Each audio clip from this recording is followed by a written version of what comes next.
In Sumer, part of the ancient land of Mesopotamia, there was a famous city-state called Nippur. One day, a teacher in Nippur asked his students to start a journal about their lives and their country. This is the story of one student, Nisaba, and her journal. Okay, here we go. Nisaba's Journal, Entry 1. Teacher wants us to write about our lives. What is my life like here in Sumer? I think I'll tell the story of my people from the very beginning. My grandfather knows all about it. He says the first thing we Sumerians did was get really good at farming. My ancestors used to make their living by hunting wild animals for food. They were constantly on the move following the herds. As they traveled, they would also gather wild berries, nuts, and greens to eat. But they often didn't know where their next meal would come from. It was a hard way to live. Then they discovered they could plant and harvest a kind of wheat they found growing wild. And they also found out how to tame wild goats and sheep and raise them for food. Grandfather calls that domestication. It meant they didn't have to hunt for food anymore. They could grow it themselves. And so my ancestors stopped wandering and stayed here. They discovered that food grows better here than almost anywhere else. That's because we're in a river valley, right between two rivers, in fact. Mesopotamia actually means land between the rivers. One river is the Tigris, and the other is the Euphrates. My grandfather says it's easy to grow food in our valley because the soil here is so fertile. And he says that is because of the mountains up north. It snows a lot up there in the winter. When the snow melts, all that water runs down into the valley and into the rivers. Then the rivers rise over their banks and flood the valley. And they dump a lot of really good dirt on the land. It's great for growing food in. So now we eat really well. We grow barley and wheat, lots of beans and fresh vegetables, and fruits like melons, dates, apples, figs, and grapes. Our animals give us milk, cheese, and meat, and there are always plenty of fish in the rivers. When my ancestors first started farming here, their biggest problem was never knowing when a flood might come and wash away their crops. Even if the crops survived that, they might die in the summer when it's so hot and there's not enough water. But my people didn't give up. Instead, we actually invented a way to control the river. First, we learned how to build levees. Those are big piles of earth between the fields and the river. They're too tall for the river to get over, so they prevent the floods. Then we made gated ditches around the fields, and when the crops needed water in the summer, we would just open the gates and let some river water flow in.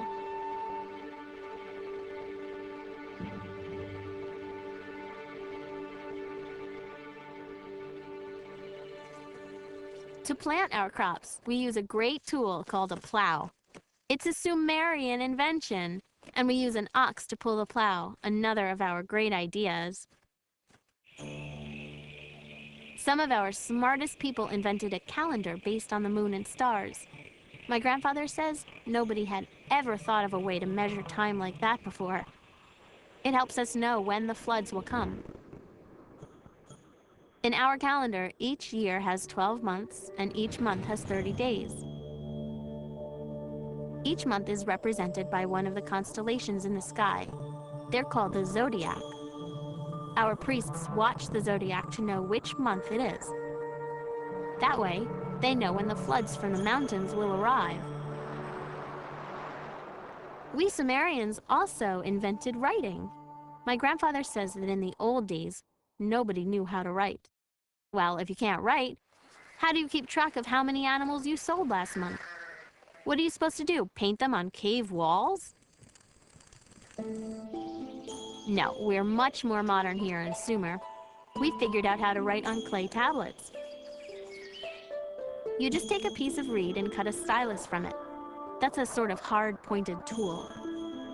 You press the point into some wet clay, and pretty soon you're writing. Our style of writing is called cuneiform. With writing, you can keep records of everything you do. It's great because then you don't have to remember it all. You also can make things permanent when you write them down. For example, we were the first people to write down our laws. But this is maybe the best thing we invented: the wheel. You'd think somebody back in the old days would have thought of it sooner, but we were the first. Before carts and wheels, we used to just drag things around. That was hard. But like I said, we are very modern here in Sumer.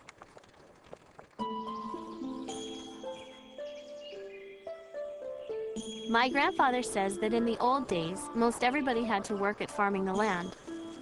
But not anymore. We Sumerians got so good at growing food, some people could quit farming and let others grow enough for everybody. Of course, you had to be neighbors for that to work. So people settled down close to each other in villages. And the villages grew into city-states. Each city-state has its own king, and each one is sacred to one of the gods. My city-state is called Nippur. It's on the banks of the Euphrates River, and it's the most holy city in all of Sumer. Nippur is sacred to the god Enlil, our greatest god. His temple, the ziggurat, is right in the middle of the city. Our ziggurat is named Eduranki, which means the house binding heaven and earth. The ziggurat is a huge square building, sort of like a pyramid. It's made of several layers, or stories. As you go higher up, each story is smaller than the one below. The very top story is the temple, where the god lives. Around the ziggurat are houses where the wealthy people live, like priests and merchants, for instance. They live in two-story houses. Further away from the temple are one-story houses where shopkeepers and craftspeople live. And beyond them live the farmers and fishermen. All the land outside the city belongs to the city-state, too, but most people live inside the city walls. We are very good at making bricks out of mud. That's a good thing because there's a lot of mud here. We gather a bunch of mud, pat it into square molds, and bake the mud bricks in the sun until they're dry. We use them to make all of our buildings. Here's my house. My family lives in one of the two-story houses close to the ziggurat. That's because my dad works for the king. My mom runs the house. Our slaves do the actual work, but my mom supervises them. They prepare meals, keep the house clean, and do other household chores. Mother also weaves beautiful cloth to make clothing. Her cloth is made of fine wool from our own sheep. She sells a lot of it to the traders' caravans. My younger sisters help my mom spin yarn and weave cloth. But I begged my dad to send me to tablet school. I'm learning to write so I can be a scribe. It's a really important job. There are a lot of other jobs in Sumer, like being a potter or a fisherman. Some people grind grain into flour and brew beer. Some are traders, and some just play music. Hey, that wouldn't be so bad. But it would be bad to be a slave. Some slaves were captured in war, and others became slaves because they owed money. They have to work for 3 years, often in the grain fields, and then they are set free. Besides the king and his family, the people with the highest positions are the priests. They care for the gods and make sure they're happy. That reminds me, I should write something about our religion. It plays a big part in our lives. We believe in 7 great gods of the earth, sky, sun, moon, salt water, fresh water, and wind. My city, Nippur, is protected by the god Enlil, the god of wind. We believe he lives in his temple on top of the ziggurat. We spend a lot of time praying to our gods. A lot of people even make a little statue of themselves praying and leave it in the temple.